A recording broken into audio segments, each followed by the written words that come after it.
আমি এবার বিশ্ববিদ্যালয়ে ভর্তি পরীক্ষা দিয়েছি, তো আমার কোনো জায়গায় হচ্ছে চান্স হয়নি। আচ্ছা। এবং এতে আমি বেশ হতাশ। আগামী 31শে মে আমার জাতীয় বিশ্ববিদ্যালয়ে ভর্তি পরীক্ষা আছে।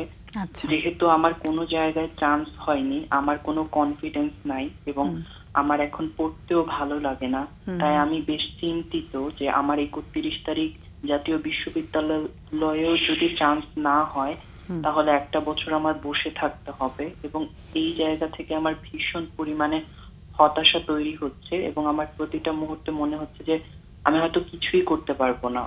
খুব ভয় হচ্ছে এবং টেনশন হচ্ছে এবং আমার বারবারই মনে হচ্ছে যে কোনো জায়গায় চান্স পাইনি, কিভাবে মুখ দেখাবো। আমার মানে মনে হচ্ছে যে বেঁচে থেকে কি লাভ। আবার আমার সাথে আমার এক বন্ধু ঢাকা ইউনিভার্সিটিতে চান্স পেয়েছে। ওই সময় আমি বুঝতে পারিনি যে ঢাকা ইউনিভার্সিটি বা এই জিনিসগুলা কেমন।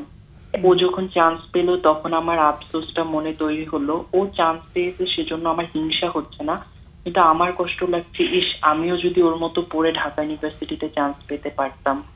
এটা আমার মনের মধ্যে এত কষ্ট তৈরি করে যে আমি খুব কান্না করি এবং আমার খুবই খারাপ লাগে এবং আমি ভাবি যে আমি সেকেন্ড টাইম, আমরা বিশ্ববিদ্যালয়ে সেকেন্ড টাইম পরীক্ষা দেওয়ার একটা সম্ভাবনা থাকে, আমি চিন্তা করছি যে আমি আরেকবার পরীক্ষা দিব, কিন্তু আমার বেশ হতাশা কাজ করছে এবং কনফিডেন্স পাচ্ছি না। মনে হচ্ছে যে আমি পারবো না, কিভাবে পারবো, নানা রকম দুশ্চিন্তা।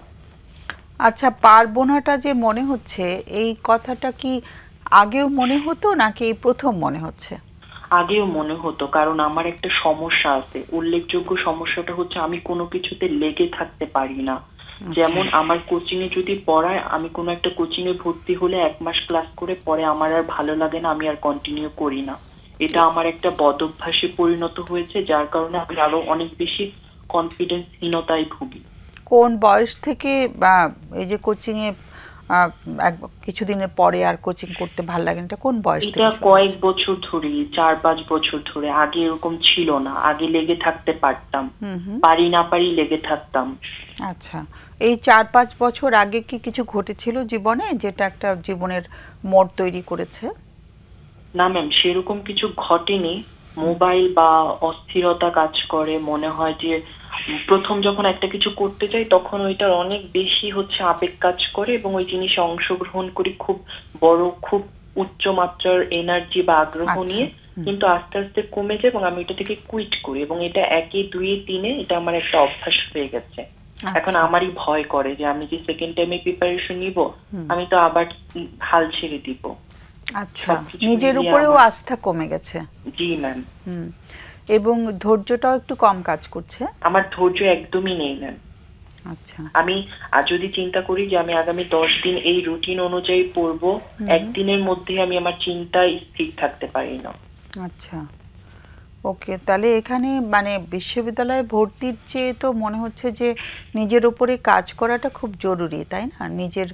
নিজের উপরে আস্থা আনাটা, নিজের কনফিডেন্স, নিজের মর্যাদা বোধ, নিজের মানে নিজের আকাঙ্ক্ষাগুলোকে বুঝতে পারা যে আমি আমার আকাঙ্ক্ষার সাথে আমার এবিলিটি ম্যাচ করছে কিনা। বলা হয় না যে আমার এবিলিটি হয়তো আছে কিন্তু আমার যে ধৈর্য ধরে যে লেগে থাকবো সেটা আবার হচ্ছে না।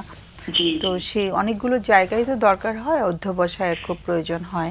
বিশেষ করে পড়াশোনাটা আমরা তো আমাদের দেশে খুব মানে ইন্টারেস্টিং করতে পারিনি আমাদের লেখাপড়াটা, মানে আমাদের তো খুব আগ্রহ নিয়ে পড়ার কথা ছিল, কিন্তু পড়াটা কেমন যেন সবার জন্যই বেশ একটা কষ্টকর বিষয় হয়ে গেছে।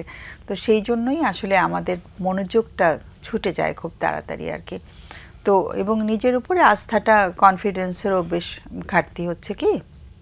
জি ম্যাম, আমি একটা পাবলিক বিশ্ববিদ্যালয়ে চান্স পেতে চাই, কিন্তু আমার আসলে যখন এডমিশনের পড়া আমি পড়তে চাই, আমি এটা এই টেলিভিশনেই বলতে চাই যে আমরা যখন ম্যাট্রিক ইন্টারমিডিয়েট পাশ করে আসি আমরা খুবই অল্প পরিমাণে পড়াশোনা করি, কিন্তু বিশ্ববিদ্যালয়ে ভর্তি পরীক্ষার সম্মুখীন যখন আমরা হই তখন আমাদেরকে সাগর সম পরিমাণ পড়া মাথায় নিয়ে পরীক্ষা দিতে হয়। বইয়ের কোনো কিছু, বইয়ের বাইরের নলেজ অর্জন করতে হয়, যার কারণে দেখা যায় এত পড়া, এটা দেখেই হতাশ হয়ে যায় যে এটা কিভাবে শেষ করব। একদম। তো সেটাও আরেকটা বিষয় যে আমাদের হঠাৎ করে যেন একটা সমুদ্রের মধ্যে পড়ে যাই আমরা আর কি, তাই না? আমাদের পরে খুব ছকের পড়াশোনা পড়ে আসি, আমাদের আসলে স্কুল এডুকেশন, কলেজ এডুকেশনটাও, কলেজের টাইমটাও তো এত শর্ট যে ওখানে প্রায় পড়ানোই হয় না আর কি। যারা গভর্নমেন্ট কোনো ইনস্টিটিউশনে পড়ে তারা তো বলে যে ক্লাসই হয় না ওখানে কলেজগুলোতে। তো যাই হোক, এখন যেটা হচ্ছে যে মানে ভাই বোন আছে আরো? জি, আরো ভাই বোন আছে, বড় দুজন ভাই বোন আছে। বড় দুজন আছে, ওরা কি করছে? বড় ভাই হচ্ছে রূপালী ব্যাংকে জব করে। আচ্ছা, ব্যাংকের নাম বলা দরকার নেই। হ্যাঁ, আচ্ছা। আর বড় বোন হচ্ছে পড়াশোনা করছে, বিসিএস এর প্রিপারেশন নিচ্ছে। বিসিএস এর প্রিপারেশন নিচ্ছে। ওরা কি সুন্দরভাবে লেখাপড়া করতে পেরেছে নাকি? হ্যাঁ, ওরা করতে পেরেছে। ওদের না লেগে থাকা জিনিসটা আছে। আমার হয়তো বা মেধা আছে, আমি একটু পড়লেই পারি, কিন্তু আমার লেগে থাকা জিনিসটা না থাকার কারণে ওদের হয়তো বা মেধা বা জিনিসটা কম, কিন্তু লেগে থাকার কারণে ওরা এগিয়ে যায়। আচ্ছা, তুমি কত ছোট তোমার ইমিডিয়েট বড় ভাই বা বোনের থেকে? আমার ভাই আমার 11 বছরের বড়, আর আমার মেজো বোন উনি আমার 7 বছরের বড়। তুমি বেশ পরে হয়েছো, তাই তো? জি, আমি পরে হয়েছি। একটু কি বেশি আদর পেয়েছো নাকি একটু শাসন পেয়েছো? দুটোই, মানে বেশি আদর বলতে মা একটু ছাড় দিয়েছে, কিন্তু বড় ভাই বোন খুব শাসন করেছে। আচ্ছা, একটু বেশি করে ফেলেছে? হ্যাঁ, করেছে। আমার আবার বাবা নেই। আচ্ছা, ওকে। বাবা কি চলে গেছেন নাকি? বাবা রোড অ্যাক্সিডেন্টে মারা গেছেন আমার 1 বছর বয়স। তোমার তখন 1 বছর মাত্র? জি, 11 মাস। বাবার কোনো স্মৃতি তাহলে নেই? না। আচ্ছা, ওকে। তো সেটাও তো একটা কষ্ট। জি ম্যাম, এবং একটা কথা বলতে চাই, সেটা হচ্ছে আমাদের দেশে না স্টুডেন্টরা বিশ্ববিদ্যালয় পাবলিক গুলোতে চান্স না পেলে, যাদের টাকা আছে তারা প্রাইভেটে ভর্তি হয়ে যায়, আর যাদের টাকা নেই তারা ন্যাশনাল ইউনিভার্সিটিতে ভর্তি হয়। দুঃখের কথা, এই ন্যাশনাল ইউনিভার্সিটির অবস্থা এত বাজে, সেখানে যারা পড়ে সেখানে কোনো পড়াশোনাই হয় না, ক্লাসও হয় না। আমরা জানি কিছুটা। এমত অবস্থায় পাবলিক ইউনিভার্সিটি ছাড়া মনে হয় যে নিজের কোনো পড়াশোনার দামই নাই। তোমার কোনো সম্পর্ক, ভালোবাসার সম্পর্ক এগুলো কিছু গড়ে উঠেছে? না ম্যাম। আচ্ছা, কাউকে ভালো লাগেও নি? ম্যাম, আমার একটু প্রবলেম আছে। আমি কি বলবো? আমি কিছুটা ধরতে পেরেছি বোধহয়। ম্যাম, আমার জেন্ডার ডিসফোরিয়া। আমি কিছুটা আন্দাজ করেছি। ওকে, তো ডিসফোরিয়া আছে তোমার, তাই তো? Gender dysphoria. হ্যাঁ, আই গট ইউর পয়েন্ট। হ্যাঁ, ওকে। ওইটা তুমি আজকে না বলতে চাইলেও অসুবিধে নেই, ওটা আমরা আরেকদিন আলোচনা করব নাকি তুমি মানে would you like to talk about it নাকি? ম্যাম, আমি বলতে চাই। আচ্ছা, ওকে। তুমি তোমার মতো করে গুছিয়ে বলো, মানে মিডিয়াতে বলছো তো, তুমি তোমার মতো করে বলো। জি ম্যাম। ম্যাম, আমার জেন্ডার ডিসফোরিয়া বলতে আপনারা যেটা বুঝেন সেটা, আমার যাদেরকে ভালো লাগে তাদের প্রতি আমার একটা মানে ভালো লাগা কাজ করে, কিন্তু খারাপ লাগা কাজ করে যে আমি আমার জায়গা থেকে তাদেরকে আসলে পাওয়ার চিন্তাটা বা তাদের ভালোবাসার চিন্তাটা আমার জন্য অবাস্তব, আমার সমাজ এবং আমার পারিপার্শ্বিক জিনিসের সাপেক্ষে। তো এটারও একটা কষ্ট কাজ করে। আমি আপনাকে শুরুতে যে বলছিলাম যে আমি আসলে পড়ালেখা করতে আমার ইচ্ছা করে না, এটা একটা ওয়ান অফ দ্য রিজন হচ্ছে আমার তো ভালোই লাগে না। আমি ভাবি যে আমার ডিসফোরিয়ার ব্যাপারটা এরকম, ধুর আমার জীবনে কি হবে, আমি পড়াশোনাই করবো না, আমি দুঃখ পেয়ে শুয়ে থাকি। তোমার ফ্যামিলি কি তোমার এই ডিসফোরিক ব্যাপারটা জানেন? ম্যাম, জানলেও তাদের কথা হচ্ছে নামাজ কালাম পড়ো, দোয়া দুরুদ পড়ো, সব ঠিক হয়ে যাবে। সেটাই। তোমার কি মানে মাঝে মাঝে কি নিজের বডিটার উপরেও একটু বিরক্ত লাগে? জি ম্যাম, আমার বিরক্ত লাগে এবং আমার খুব মানে রাগ লাগে যে কেন এই জীবনটা আমি পেলাম। সেটাই। তাহলে তো তুমি অনেক বড় একটা মনোকষ্টে রয়েছে, তাই না? পড়াশোনা করাটা তো খুব কঠিন। জি ম্যাম, খুবই কষ্ট হচ্ছে। আমার মনে হচ্ছে কেউ একজন যদি আমাকে হাতে ধরে সাহায্য করে আমার জন্য যে কি উপকার হতো। আমি এতদিন নিজেকে নিয়ে এসেছি। সো মানে খুব মানে তোমার প্রতি খুব সহমর্মী অনুভব করছি, কারণ তুমি একটা বড় চ্যালেঞ্জের মধ্যে পড়ে গেছো আর কি। তুমি একটু লাইনে থাকো, আমাদের অতিথিদের যদি কোনো প্রশ্ন থাকে। আচ্ছা, আমার একটা প্রশ্ন হলো যে জীবনটাকে কি আমরা এরকম ভাবে দেখতে পারি যে আমাদের শরীরের যেরকম অনেকগুলো সিস্টেম আছে, সবগুলো একত্রিত হয়ে আমাদের শরীর, হ্যাঁ, তো এরকম জীবনেরও অনেকগুলো অ্যাসপেক্ট আছে এবং একটা মানুষের অনেকগুলো রোল আছে। আপনি কিভাবে দেখতে পারেন যে যেমন আপনি একই সাথে একটা ফ্যামিলির সন্তান, হ্যাঁ, আমি ওকে প্রশ্ন করছি যে এই যে বিভিন্ন রোল আছে, সেই রোলগুলোর মধ্যে জেন্ডার ইস্যু একটা রোল, হ্যাঁ, তো এই রোলটার বাইরেও বাকি যে রোলগুলো আছে সেই রোলগুলোকে আমরা আমাদের লাইফের মানে মোর ইন্টারেস্টিং পার্ট হিসেবে দেখতে পারি, এরকম ভাবে কি আপনি চিন্তা করতে পারেন?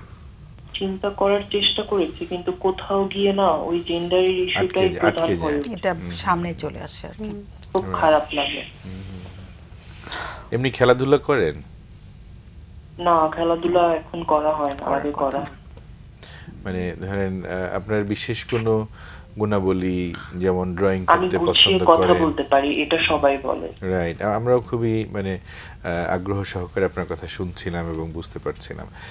ধরেন কেউ কেউ আছে কিন্তু যে খুব ভালো ড্রয়িং করে, ভালো গান গায়, হ্যাঁ, এরকম পড়াশোনার বাইরেও, পড়াশোনা তো একটা মানে একটা পদ্ধতি যে এর মধ্যে দিয়ে আমরা অনেক কিছু শিখি, কিন্তু এর বাইরেও আরো নানানভাবে আমরা নিজেদেরকে যোগ্য করে গড়ে তুলি। মানে আরো কোনো প্যাশন আছে কিনা তোমার, তাই তো এটাই জিজ্ঞেস করছি। মানে আরো কোনো হবি আছে, ভালো লাগে? কথা বলার এই প্যাশনটাই আছে, কিন্তু আমাকে একজন বলেছে কি আমার কণ্ঠ অনেকটা মেইলি স্বরের, এই জন্য আমি কখনো টেলিভিশনে উপস্থাপনা বা সংবাদ উপস্থাপনা করতে পারবো না। এটা আমার যতটুকু কনফিডেন্স ছিল, আমার একটা ভালো গুণাবলী গুছিয়ে কথা বলার, এটা অনেকটা ডাউন করে দিয়েছে। মানে ভালো গুছিয়ে কথা বলতে গেলে কিন্তু মানে আপনার ব্রেইনের যে অংশগুলো কথা বলে, ব্রোকাস এরিয়া, হ্যাঁ, ওর সাথে কানেক্টেড অনেকগুলো এরিয়া, মানে ওরাও গুছিয়ে কাজ করতে পারে এবং সেটা বলার সাথে সাথে আপনি ভাবতে পারেন এবং সেটাকে গুছিয়ে লিখতে পারেন, রাইট? মানে লেখার অ্যাবিলিটিটাও নিশ্চয়ই আপনার ভালো হতে পারে। আমরা ইয়েগুলো পরে আচ্ছা, ঠিক আছে। আচ্ছা, আমি কিছু জায়গা একটু জানতে চাইছি, আপনি কি কখনো কোনো সাইকিয়াট্রিস্ট অথবা সাইকোলজিস্ট কারোর সাথে কি কনসাল্ট করেছেন? সাইকোথেরাপি? আমি সাইকিয়াট্রিস্টকে দেখিয়েছিলাম, উনি আমার জেন্ডার ডিসফোরিয়া এটা আইডেন্টিফাই করেছে। তারপর আমি যেহেতু আমার বাবা নেই, আমার খুব বেশি টাকা পয়সা দিয়ে সাইকোথেরাপি নেওয়ার সামর্থ্য হয়নি, যার কারণে আমি ঢাকা মেডিকেল এবং জাতীয় মানসিক স্বাস্থ্য ইনস্টিটিউটের বহির্বিভাগে 10 টাকার টিকিটে সাইকোথেরাপি নেই। কিন্তু তারা তো ট্রেইনি ক্লিনিক্যাল সাইকোলজিস্ট, এখন তারাও না আমার জেন্ডার ডিসফোরিয়ার জায়গাটা আমাকে খুব বেশি হেল্প করতে পারেনি। পেরেছে, আমার কথাগুলো শুনেছে, আমাকে এক্সেপ্টেন্স ব্যাপারটাতে অভ্যস্ত করেছে, মাইন্ডফুল করিয়েছে, কিন্তু তারপর আমার মনে হচ্ছে যে আমি সমস্যাটা কেমন জানি সমাধান হচ্ছে না। বুঝতে পেরেছি। আচ্ছা, আরেকটা প্রশ্ন হচ্ছে, আপনার বলছিলেন কিছুই ভালো লাগে না, এই যে কষ্ট হয় যখন, খুব খারাপ লাগে, তখন এমন কি কেউ আছে যার সাথে আপনি শেয়ার করতে পারেন? আপনার বোন, ভাই বা ফ্রেন্ড? না, আমাদের সোশ্যালি এই জিনিসটা এরকম অ্যাকসেপ্টেড না, তো এই জন্য ওই জায়গাটা নন জাজমেন্টালি ওরকম জায়গা পাওয়া যায় না। খুব যদি খারাপ লাগে তখন হয়তো এই যে সরকারি ভাবে একটা মানে কাউন্সিলরের কাছে যে জাস্ট বলি একটু কথাটা, মনটা হালকা হয়। সব সময় না, যখন খুব খারাপ লাগে। আর এখন এত বছর এই সমস্যাটা ফেস করছি, একটা অভ্যস্ততাও অনেক সময় তৈরি হয়ে যায়। আচ্ছা, এবং কখনো কি নিজেকে একটু ক্ষতি করা, মানে সেলফ হার্ম টেন্ডেন্সি, এরকম কি কিছু আছে আপনার? আমি আসলে সত্যি কথা বলতে জীবনটাকে ভেবেছি যে এগুলো করে কি হবে, আমি জাস্ট হচ্ছে একটা জিন্দা লাশের মতো, বা মানে একটা কোনো রকম অনুভূতিহীন ভাবেই মানে বেঁচে থাকার চেষ্টা করছি আর কি, যেটাকে শুধু বেঁচে থাকাই বলে। কারণ আমি জানি যে কোনো কিছু করেই লাভ হচ্ছে না, সময়টা পার করা ছাড়া আমার আর কোনো ওয়ে নাই। আচ্ছা, মানে আপনি মানে নিজেকে ক্ষতি করার মতো এমন কিছু করেন নাই, তাই তো? করি না, খুব খারাপ লাগে তারপরও করি না। আচ্ছা, ভাবনা কাজ করে কিন্তু করেন না। আচ্ছা, আর রাতে ঘুমটা কেমন হয়? রাতে ঘুম হয়, কিন্তু একটু স্বপ্ন দেখি বেশি। আচ্ছা, স্বপ্নগুলো কি দুঃস্বপ্ন নাকি? মোটামুটি এক একটা এক এক ধরনের স্বপ্ন। আচ্ছা, এবং ডক্টর আমাকে বলেছে ঘুম, যাদের ঘুমে স্বপ্ন দেখে তার মানে হচ্ছে ঘুম খুব হালকা স্তরে আছে, গভীর ঘুমে স্বপ্ন দেখে না। আচ্ছা, দেখে কিন্তু সেটা মনে থাকে না সব। হ্যাঁ। আচ্ছা, আর লাস্ট একটা প্রশ্ন, আপনি বলছিলেন যে লেগে থাকতে পারি না পড়াশোনার জায়গাটাতে, এটা যদি আরেকটু গুছিয়ে বলতেন যে আপনার কাছে লেগে থাকা বলতে মানেটা কি? যেমন ধরেন আমি একটা এডমিশনের পিরিয়ডে আছি, এখন শুরুর দিন তারপরের দিন এক একটা দিন তো এক এক রকম। অবশ্যই এখানে পড়াশোনা অনেক বেশি। আমার মতো অনেকেই আছে যারা এত পড়াশোনায় ভয় না পেয়ে, টেনশনে অস্থির না হয়ে তারা জিনিসটাকে অল্প অল্প করে ফেস করে এবং শেষ দিন পর্যন্ত লেগেছিল এবং একটা সময় তারা সফলতাও পেয়েছে। কিন্তু আমি শুরু করার 10-12 দিনের মধ্যে হাল ছেড়ে দিয়ে কুইট করি। এরকম বিভিন্ন পড়াশোনার জিনিস আমি কুইট করি, পরিশ্রমের জিনিসগুলোতে কুইট করি। সবচেয়ে ভালো কথা হচ্ছে আমার কমফোর্ট জোন থেকে বের হওয়ার যে জায়গাটা, সেখানে আসলে আমি আনকমফোর্ট জোনে পড়ি এবং আমি সেখান থেকে খুব কুইট করি। এটা দেখছি এক একটা থেকে আরেকটা জায়গায় ছড়িয়ে যাচ্ছে। এবং যে কুইট করেন তার আগ মুহূর্তে নিজের ভিতরে কি কথা চলতে থাকে? পালিয়ে বাঁচতে চাই ওই মুহূর্তে, পালিয়ে বাঁচতে চাই। না, জিনিসটা যেহেতু এটা হয় যে সব মানুষই যখন কোনো কিছু করে, যে আমি একটু জাস্ট বলছি যে সব মানুষই যখন কিছু করে এই যে নানামুখী অবজেক্টিভ সামনে রাখে যে আমি এই উদ্দেশ্যে এমনটা করছি। তা আপনি যখন পড়াশোনায় যেটা বলছেন যে আমি খুব মেধাবী, অল্প পড়লেই হয়, কিন্তু এই 2-1 দিন পরেই মনে হয় আচ্ছা আলটিমেটলি এটা পড়ে আমি কি করব, তখন এই যে মিনিংটা হারিয়ে যায় আর কি, তাই না? আগ্রহটা চলে যায়। কিন্তু খেয়াল করেন যে আপনি কিন্তু মেধাবী, রাইট? মানে আপনার নিজের কাছেই মনে হচ্ছে যে 2 ভাই বোনের চাইতে আপনার মনে রাখার অ্যাবিলিটি ভালো, চিন্তা করার অ্যাবিলিটি ভালো। তো ক্যান ইউ লাভ দিস? আপনার এই বৈশিষ্ট্যটা যে আছে, এই যোগ্যতাটা যে আছে, এটাকে ভালোবাসা যায়? জি। এবং মেন্টাল হেলথ মানে হচ্ছে আমরা কি করে নিজের পরিবার এবং অন্যদের লাইফে কন্ট্রিবিউট করতে পারি। হ্যাঁ, তো আপনার কন্ট্রিবিউট করার অনেক জায়গা আছে, ওকে, সেটাকে যদি ফোকাস করেন। জি, ওকে, হ্যাঁ, ঠিক আছে। আমার মনে হয় আমরা আলাপ করতে পারি। আমি তোমাকে অসম্ভব মানে কি বলবো, আমার তরফ থেকে সহমর্মিতা ছাড়াও আমি খুব ধন্যবাদ বা অনেক বেশি তোমাকে মানে কি বলবো, আমি আপনার সাথে অনেক কথা বলার ট্রাই করেছি এবং আপনার সাথে কথা বলতে পেরে আমি খুবই খুশি। ঢাকা বিশ্ববিদ্যালয়ের 6ষ্ঠ ক্লিনিক্যাল সাইকোলজি কনফারেন্সে আপনি চাইল্ডহুড অ্যাটাচমেন্ট ওয়ার্কশপে ছিলেন অতিথি হিসেবে। আমি সেখানে অংশগ্রহণ করেছিলাম। তখন থেকে আমি আপনার বাংলা ভিশনের প্রোগ্রামগুলো দেখি। আমি মনে করি, হ্যাঁ বলো। জি ম্যাম, আমি মনে করি আপনাদের এই প্রোগ্রামগুলো দেখলে আমার কষ্টের মাঝে আমি কষ্টটাকে সাথে নিয়ে খুব সুন্দরভাবে বাঁচতে পারি। এবং ম্যাম আমার আপনার সাথে কথা বলার খুব শখ। সেই এই তো আজকে তো একটু কথা বলার সুযোগ আমারও হয়ে গেল। আমিও নিজেকে খুব ধন্য মনে করছি। এবং তোমার ভেতরে যে এত সব গুণাবলী আছে, তুমি কিন্তু খুব অনন্য একটা মানুষ। তুমি অন্য মানুষদের মতন, অন্যদের অনেকের তুলনায় একজন অনন্য বা অনন্য যাই বলবো, আমি বলতে চাই না, বলি না কেন। তুমি নিজেকে একটু যদি গুরুত্ব দিতে পারো, অল্প অল্প করে একটু চেষ্টা করে দেখো। আমাদের সবার তরফ থেকে অনেক সহমর্মিতা, অনেক ভালোবাসা তোমার জন্য থাকলো। কেমন? ঠিক আছে, তুমি শোনো আমাদের আলোচনা। সো অবভিয়াসলি প্রথমে যেটা বলবো যে উনি আসলে খুব সুন্দর করে গুছিয়ে কথা বলেন। তো 1-2জন অনেক সময় বললে তখন দেখা যায় আমিও হয়তো মনে করছি আমি পারছি না, কিন্তু আসলে উনি অনেক সুন্দর করে কথা বলেন। সবচেয়ে বড় কথা অ্যাপ্রিসিয়েট করে ওনার যে সাহসটা, উনি বিষয়টা নিয়ে কথা বললেন, এই যে মনের এই সাহসটাকে অ্যাপ্রিসিয়েট করছি। এবং এই যে আপনার ওয়ার্কশপটাতে এই যে মানসিক স্বাস্থ্য, মনটাকে নিয়ে যে উনি ভাবে, মনের জায়গাটা নিয়ে, মনের জগৎটা নিয়ে, সেটা কিন্তু আমরা অনেকেই, অনেক লার্নেড পার্সনরাও কিন্তু আমরা এই জায়গাটাতে ফোকাস করি না, কিন্তু সে কিন্তু তার মনের জগৎটাকে নিয়ে ভাবে। এই জায়গাটা আমার খুব ভালো লেগেছে। সো সেই জায়গাটা খুব অ্যাপ্রিসিয়েট করি। উনি সাইকিয়াট্রিস্ট দেখিয়েছেন, সো অবভিয়াসলি, এবং অলসো এই যে নিজেকে ক্ষতি করার জায়গাটাতে ওনার ভাবনা আসছে কিন্তু উনি করছেন না, এটাকেও কিন্তু অনেক থাকে একটা প্রশংসনীয় একটা ব্যাপার। কারণ পরিবার থেকে যখন আমি গ্রহণযোগ্যতা পাচ্ছি না, আমার নিজের বডি আমার ভালো লাগছে না, নানান ধরনের বিষয় হচ্ছে, তার ভিতরেও নিজেকে যে ভালোবাসার প্রচেষ্টা নানানভাবে, সেটাকে অবশ্যই প্রশংসা করছি আমি। সাইকিয়াট্রিক মেডিসিন যেটা খাচ্ছেন সেটা উনি অবভিয়াসলি ডাক্তারের ফলো আপ নিয়ে খাবেন। কাউন্সেলিংটা উনি যে 2টো জায়গায় চেষ্টা করেছেন, এছাড়া আরও অনেক জায়গায় সরকারি মেডিকেল কলেজগুলোতে আছে।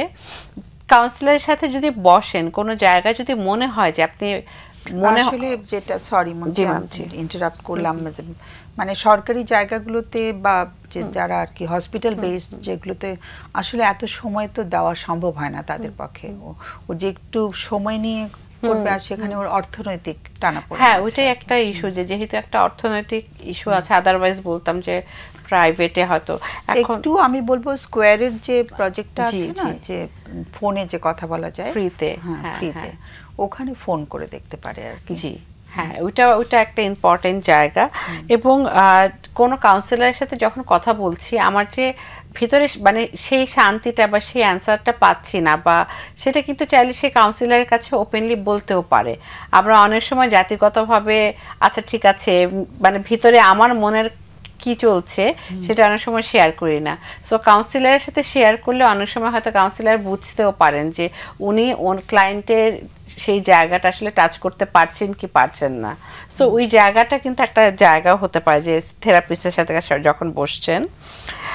আর নিজেকে অ্যাকসেপ্ট করার জায়গাটা অফকোর্স খুব ইম্পর্টেন্ট, নিজেকে আমি যেমন সেভাবে গ্রহণ করার জায়গাটা। এবং এটা মানে এখানে সবাই হয়তো অ্যাপ্রিসিয়েট করবে না, অ্যাপ্রিসিয়েট করছে না, কিন্তু দুই একজন মানুষ কিন্তু আমাদের জীবনে আছেন যারা আমাকে আমার মতো করে গ্রহণ করে।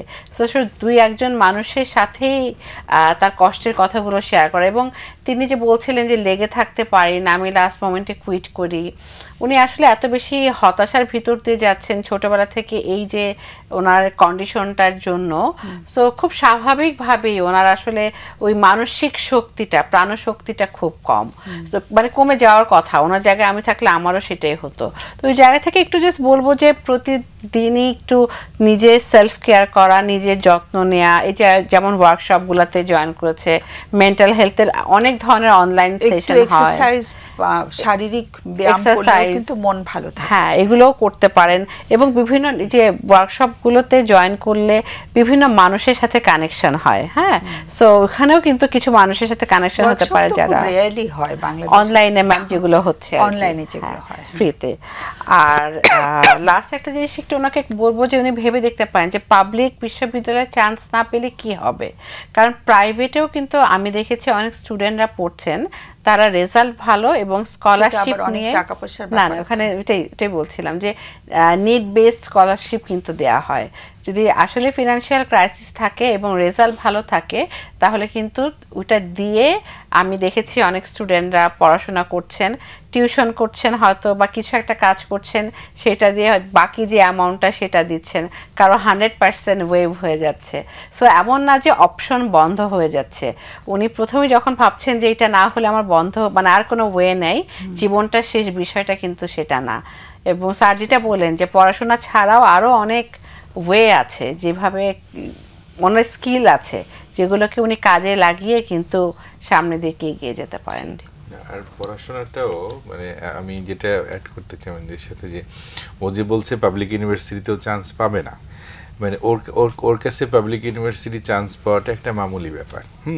মানে ও খুব ভালো মতো জানে কিন্তু এটা, কিন্তু যে কারণে পারছে না সেটা হলো মানে ওর কগনিটিভ অ্যাবিলিটি খুব হাই, কিন্তু ও ইমোশনালি ও ড্রেইনিং হয়ে যায় জিনিসটা। হ্যাঁ, তো যখনই ও বারবার বলছিল যে আমি অনেক কিছু, বাংলায় অন্য দর্শকদের জন্য বলো কগনিটিভ অ্যাবিলিটিটা বলতে আমরা কি মিন করছি, মানে আমাদের হায়ার ব্রেইনের যে ফাংশন, মানে যেটা আমাদের, আমি বলছি যেটা আমাদের বুদ্ধি, মেমোরি, মানে প্ল্যানিং ক্যাপাসিটি বা পরিকল্পনা করার যে সক্ষমতা, সেই জায়গাগুলোর মধ্যে খুব ভালো কাজ করে, খুব সুন্দর প্ল্যান করে একটা কিছু শুরু করে। কিন্তু ইমোশনালি যখনই ও দেখে ও আচ্ছা আমি এত কিছু করছি, আলটিমেটলি তো এরকম কিছু হবে, মানে আমার ওই বন্ধুর লাইফে এমন কিছু হবে, আমার লাইফটা এরকম কিছু হবে, তো তখন ও টুস করে বেলুনটার মতো মানে ফুটে যায় এবং ওর মোটিভেশনটা তখন ড্রপ হয়ে গিয়ে ও কাজটা বন্ধ করে দেয়। তো এরকম প্রত্যেক ক্ষেত্রেই হয়। এবং এখানে যেটা হচ্ছে যে মানে আমি বলবো এই জায়গাটা মাথায় নিতে, যে যতগুলো জেনেটিক থিওরি আছে যতগুলো নিউরো কগনিটিভ বা নিউরো এন্ডোক্রাইনোলজিক্যাল থিওরি আছে, সোশিও কালচারাল থিওরি আছে, রিলিজিয়াস পার্সপেক্টিভ আছে, কোনো কিছুই এই প্রবলেমটাকে 100% এক্সপ্লেইন করতে পারে না। এবং গ্লোবালি যত সায়েন্টিস্ট আছে এই বিষয়গুলো নিয়ে কাজ করে, তারা নিজেরাও অনেক সময় এটা নিয়ে হেল্পলেস ফিল করে যে এই মানুষগুলোকে আমরা ট্রুলি কিভাবে হেল্প করতে পারি। কিন্তু যে মানুষটার এই problem, he or she can help themselves এভাবে, আমরা প্রবলেম না বলে কন্ডিশন, হ্যাঁ কন্ডিশনটা এভাবে যদি বলি যে মানে ওর ক্ষেত্রে যদি বলি যে যখনই ওর মেন্টাল ফিল্ট্রেশন হচ্ছে যে কোনো একটা জায়গায় অ্যাটেনশন ফোকাসড হয়ে যাচ্ছে, তো তখন ওই প্রবলেমটার মধ্যে বাকি সমস্ত রোলগুলো, আমি যেটা শুরুতে বলছিলাম যে আর অনেকগুলো রোল আছে, কিন্তু বাকি সমস্ত রোলগুলো চাপা পড়ছে। চাপা পড়ার ফলে ওর সমস্ত সক্ষমতাগুলোর যে চর্চা, সেই চর্চাগুলো তখন আর হয় না, এবং ওখান থেকে যে এক একটা বিভিন্ন আউটপুট আসবে যেটা সুন্দর, যেটার কারণে সে সবার কাছে অ্যাপ্রিসিয়েটেড হতে পারে, তার নিজের মধ্যেও ভীষণ এনার্জি সিস্টেম স্ট্রঙ্গার হতে পারে, সেটা তখন আর হয় না। তাহলে এভাবে ধীরে ধীরে যেটা হচ্ছে, ও শুধু দেখছে এইখানে হাত দিলাম হলো না, ওইখানে চেষ্টা করলাম হলো না, এইখানে স্বপ্ন দেখলাম হলো না, মানে ব্যর্থতায় মানে ভরতে ভরতে আমার জীবনটাই যেন অর্থহীন হয়ে যাচ্ছে। তাহলে এইখানে একটা জায়গায় ও যদি মানে একটু সচেতন হয়, সেটা হলো ওর সক্ষমতা জায়গা যেখানে যেখানে, সেই জায়গাটাকে সক্ষমতার মতো করে নার্চার করা বা চর্চা করা। আর যে জায়গাটায় ও নিজেও হেল্পলেস, আমি বলবো পুরো সায়েন্সও সেখানে কখনো কখনো হেল্পলেস কিন্তু, রাইট? তাহলে এটা কেন হয়েছে, কিভাবে হয়েছে, সেই জায়গার পেছনে আমরা অনেক বেশি এফোর্ট না দিয়ে, মানে আমি যা আছি সেই অবস্থায় আমি কি করতে পারি, যেটা মেন্টাল হেলথের টার্গেট আসলে, যে প্রত্যেকটা মানুষের কিছু না কিছু কন্ট্রিবিউট করার, অবদান রাখার জায়গা আছে। ওই জায়গাটাকে আমি বড় করে দেখলে আমার এনার্জি সিস্টেম আরও স্ট্রঙ্গার হবে। ও ঢাকা ইউনিভার্সিটি কেন, হয়তো অক্সফোর্ডেও পড়তে যেতে পারে বা কেমব্রিজেও পড়তে যেতে পারে, তাই না? বাট ওর নিজের যে মানে কি বলা যাবে যে ক্যাপাসিটি বা সক্ষমতার জায়গাটা, এটাতে ফোকাসটাকে বা অ্যাটেনশনটাকে ধরে রাখতে হবে। মানে সবসময় আমি আমার কোনো একটা প্রবলেম যেটা সলভ করতে পারছি না, ও যেটা বলছে আমি ডিএমসি যাচ্ছি, এখানে যাচ্ছি, হ্যাঁ সবার সাথে কথা বললে ভালো লাগে, কিন্তু আলটিমেটলি এটা তো সলভ করে কেউ দিতে পারছে না। দেন আলটিমেটলি সলিউশনটা কি, সেটা কিন্তু মেডিকেল সায়েন্স হয়তো জানেও না। ওকে, নানা রকমের পদ্ধতি আছে, সেগুলো নিয়ে নানা রকমের তর্ক বিতর্ক আছে, সমালোচনা আছে, রাইট, কন্ট্রোভার্সি আছে, রাইট। তো এখন আমার মনে হয় যে আমাদের এভাবে দেখা উচিত যে আমার মধ্যে কোনো একটা বিশেষ কন্ডিশন আছে রিলেটেড টু দ্য জেন্ডার, কিন্তু আমার যে সক্ষমতার জায়গাগুলো আছে সেটাকে আমি সামনে রেখে আমি এই পৃথিবীর জন্য, সমাজের জন্য, পরিবারের জন্য আমি কিভাবে অবদান রাখতে পারি, তাহলে ওর অ্যাচিভমেন্টের জায়গাটা আরও বড় হবে বা ফাস্টার হবে। এবং উনি বলছিলেন যে কমফোর্ট জোনের বাইরে যেতে ওনার ডিফিকাল্টিজ হয়, এটা কিন্তু আমাদের সবারই কম বেশি হয়, ওটা একদম ভিন্ন। হ্যাঁ, কিন্তু ওটা অনেক বেশি পরিমাণে, হ্যাঁ, ওই প্রবলেমের জায়গাগুলো যত বাড়ছে তত কমফোর্ট জোন কমে যাচ্ছে, যে আমি কোথায় যাব। তো ওই জায়গায় যেসব জায়গায় লেস রিস্কি মনে হয়, সেরকম জায়গায় একটু কমফোর্ট জোনের বাইরে গিয়ে টেস্ট করে দেখি না। আমাদের সবার ভিতরেই কিন্তু ক্যাপাসিটি আছে, গুণ আছে, আমাদের যোগ্যতা আছে। সো সেই জায়গা থেকে একটু মানে ভুল হতে পারে, ম্যাক্সিমাম কি হবে। সো আমরা একটু যেটা লেস রিস্কি সেরকম কোনো একটা কমফোর্ট জোনের বাইরে গিয়ে কাজ করে দেখি। হ্যাঁ, অনেক সময় আমরা আগে থেকে ভেবে নিই যে এইটা হবে, কিন্তু এমনটাই যে হবে এমনটা কিন্তু না। এবং যেটা বলছো যে ছোট ছোট স্টেপ নাও আর কি, জি, একবারে বড় কিছু চেষ্টা। এবং অনেকেই কিন্তু আছেন যাদের এই ধরনের কন্ডিশন আছেন, কিন্তু তারা অনেক সাকসেসফুল। হ্যাঁ, সো এমন না যে এই কন্ডিশন থাকলে থেমে যেতে হবে। অবভিয়াসলি মানে অনেক সলিউশন, অনেক ওয়ে আছে, এবং আমরা সবাই রিসোর্সফুল, সেটা বিশ্বাস করা। আমি আরেকটা সাজেশন দিতে চাই। ও যেহেতু এনএমএইচ এর ডিএমসিতে মাঝে মাঝে যায়, আমাদের স্টুডেন্টরা তো বসেছে, ও বলেছে, তো ও গিয়ে যেন এমনটা বলে, আপনি গিয়ে বলবেন যে আমি আমার কগনিটিভ অ্যাবিলিটি টেস্ট করতে চাই, হ্যাঁ, এবং ট্রুলি আপনার অ্যাটেনশন অ্যাবিলিটি কত হাই আপনি দেখবেন, মেমোরি কেমন হাই দেখবেন, এবং ওরা তখন দেখাবে যে এই অ্যাবিলিটিগুলোকে বা এই সক্ষমতাগুলোকে কাজে লাগিয়ে কীভাবে আপনি জীবনের পরিকল্পনা করলে সফলতা আরও বাড়বে। তো সেটা আপনাকে আরও বুস্ট করবে ইমোশনালি, যে আমি কেন সারাক্ষণ প্রবলেমের ফোকাসের মধ্যে থাকছি, আমি আমার সক্ষমতার দিকে তাকাই, তাহলে লাইফটা আরও ইজিয়ার হবে।